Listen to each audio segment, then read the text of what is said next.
MLA చేరికపై Rajya Sabha ఎన్నికల effect పడనుంది.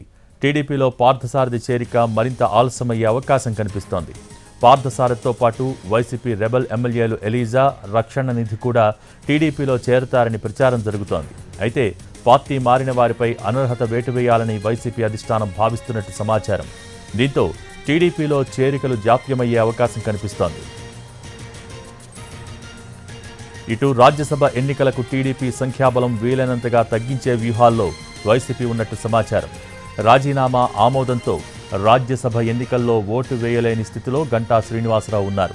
ఇటు అనర్హత వేటు పడితే 4 వైసీపీ ఎమ్మెల్యేలు కూడా ఓటు వేసే ఛాన్స్ కోల్పోనున్నారు.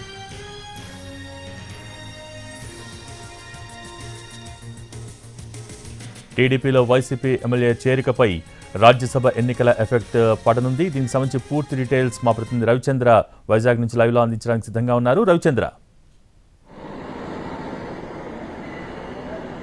భోగి, రాజ్యసభ ఎన్నికల ముందు అధికార వైఎస్ఆర్ కాంగ్రెస్ పార్టీ చాలా వ్యూహాత్మకంగా తెలుగుదేశం పార్టీని కట్టడి చేసే ప్రయత్నాలు చేస్తోంది. ఇందులో భాగంగానే ఇప్పటికే మాజీ మంత్రి విశాఖ నార్త్ ఎమ్మెల్యే గంటా శ్రీనివాసరావు రాజీనామాను అనూహ్యంగా ఆమోదించింది. తనతో ఎటువంటి సంప్రదింపులు చేయకుండానే రాజీనామాను ఆమోదించడంపై న్యాయ పోరాటం చేయాలని గంటా శ్రీనివాసరావు నిర్ణయించుకున్నారు. మరికొద్దిసేపట్లో తన భవిష్యత్తు యాక్షన్ ప్లాన్ను ఆయన వివరించే అవకాశం ఉంది. ఇక ఏదైతే తెలుగుదేశం పార్టీని అంటే వైఎస్ఆర్ కాంగ్రెస్ పార్టీలో గెలిచి ఇటీవల కాలంలో జనసేనలో చేరిన ఎమ్మెల్సీ వంశీకృష్ణ యాదవ్కు ఇప్పటికే నోటీసులు అందే. ఆయన 10 రోజుల్లో తన సమాధానాన్ని ఇవ్వాల్సి ఉంటుంది. సమాధానం సంతృప్తికరంగా లేని పక్షంలో ఆయన అనర్హతను ధృవీకరించే అవకాశం ఉంటుంది. ఇక విశాఖపట్నానికి సంబంధించి మరో రెబెల్ ఎమ్మెల్యేగా ఉన్న వాసుపల్లి గణేష్ కుమార్కి సంబంధించి ఇప్పుడు అత్యంత కీలకంగా మారబోతోంది.